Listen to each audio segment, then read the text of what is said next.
Hi friends, this is Atul. Uh, when we talk about civil service examination, the first thing which comes to mind is it's very tough.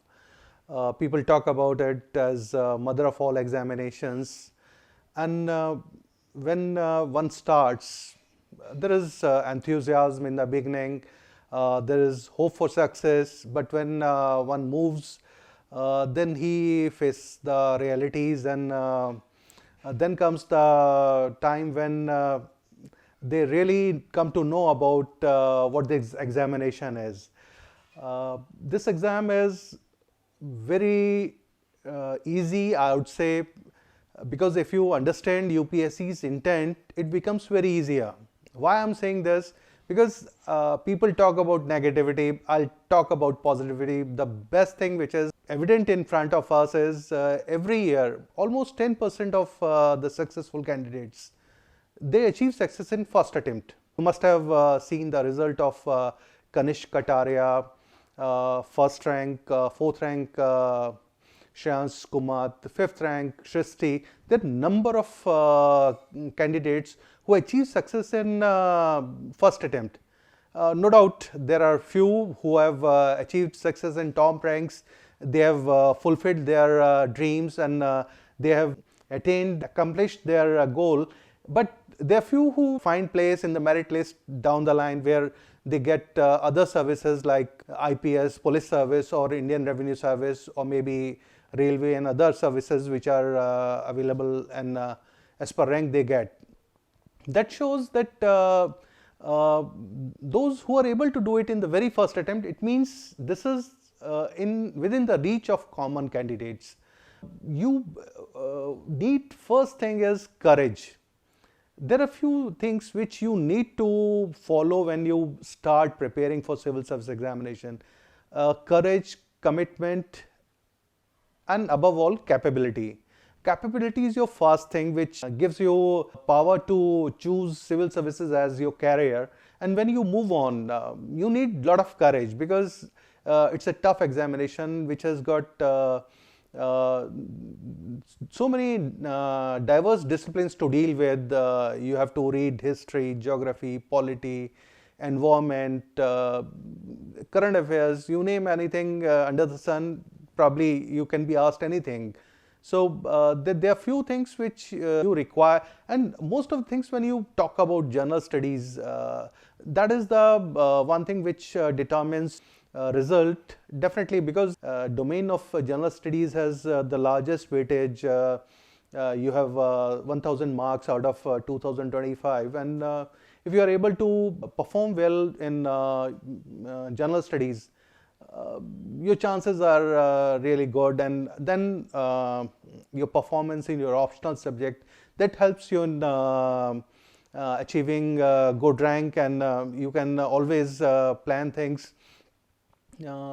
Nowadays, it's all about planning. This exam is totally different now. UPSC has gone creative.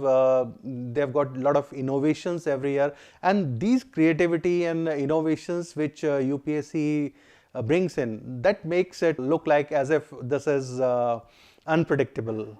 This exam is not unpredictable, but the beauty of examination, the way UPSC's changed, put in something new and some twist in the pattern of questions, the way the content is put in front of you, and these intricacies when you understand, then it becomes very easy for you to achieve success.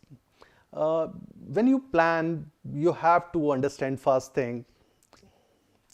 UPSC has defined syllabus so well that it gives you a feel what you need.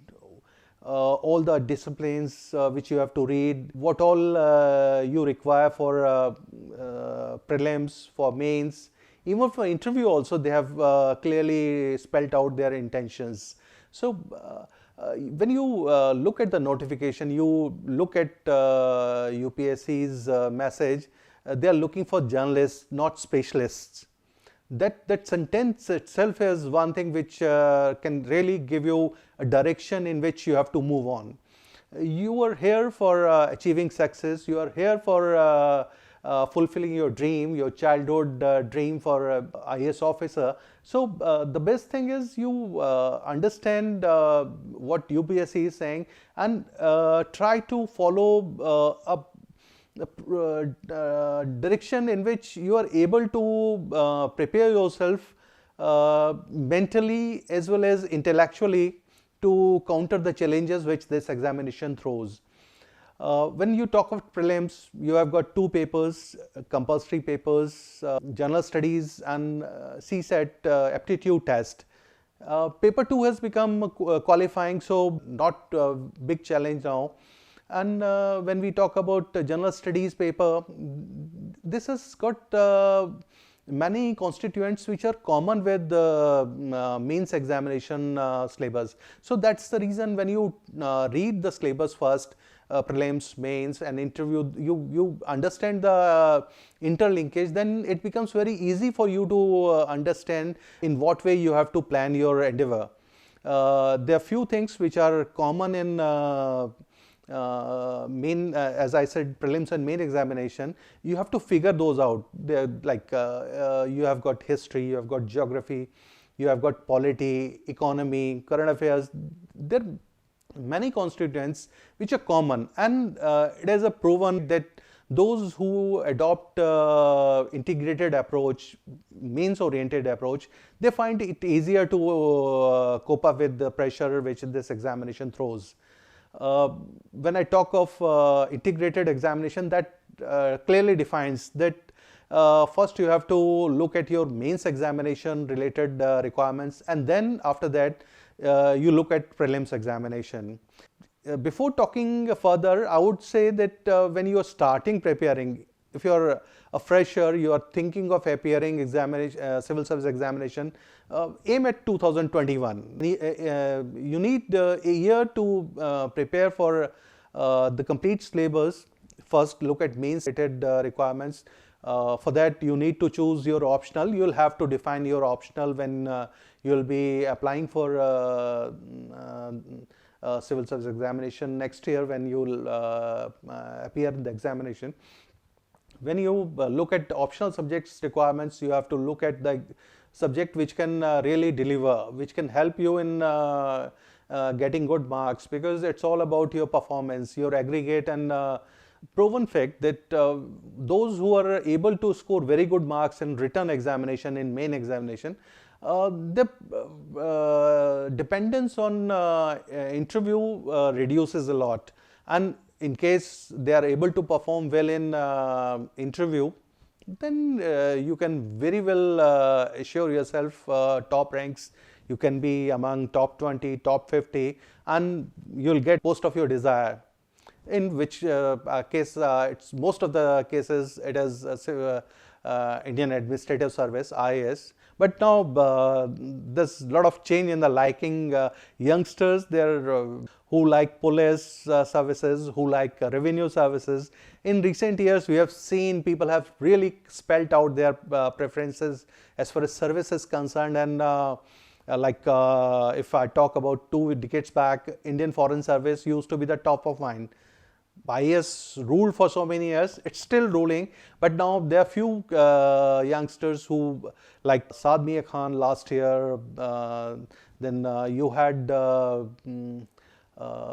Shresht Tayal who opted for revenue services, then Bipasha 41st rank. All of them, they could have very well in a position to get IAS, but definitely their choice was different. They wanted to have the career in the area which they liked, and they got that. This exam is like you have to aim it straightforward. You have to plan your things in such a way where your whole preparation becomes a journey which you enjoy. For that, you'll have to look at the syllabus. You'll have to have a clear view about your books, your study material, in case you are looking for coaching, because quite a few candidates, they look for guidance, and whatever your plan is, you make up your mind and move accordingly. And when you prepare yourself according to your plan, it becomes quite easier. And the best thing is you have to be in learner's shoe. That is the biggest thing. Civil service examination is such where you'll find few instances where you planned something, but you notice that you are lacking somewhere.